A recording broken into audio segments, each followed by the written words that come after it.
Здравейте! Аз съм адвокат Росица Кавазова и днес ще говорим за криптовалутите.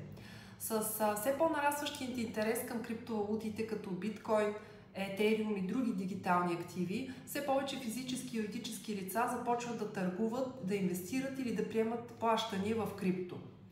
В България криптовалутите не се признават за официално платежно средство, но според становищата на НАП и на други международни счетоводни практики, криптовалутата може да бъде определена като нематериален актив, т.е. когато се дължи с цел дългосрочно инвестиране, и стока, т.е. която се купува с търговска цел.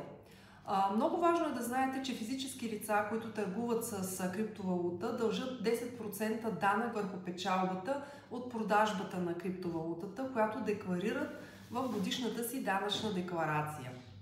Юридическите лица включват приходите от търговия с криптовалута в своят финансов резултат съгласно закона.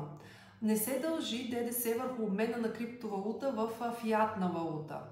Всички операции съответно следва да бъдат надлежно документирани. При ревизия или проверка от страна на НАП съответно следва да се представят всички надлежно документирани договори, протоколи, приемо-предавателни протоколи и други.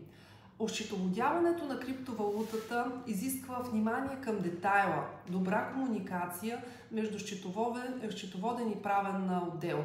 Регулациите в тази сфера продължават да се развиват и все още няма единни ясни правила относно счетоводяването на криптовалутата. Затова аз препоръчвам преди или по време на започване на търговия с криптовалута да се консултирате с правен съветник.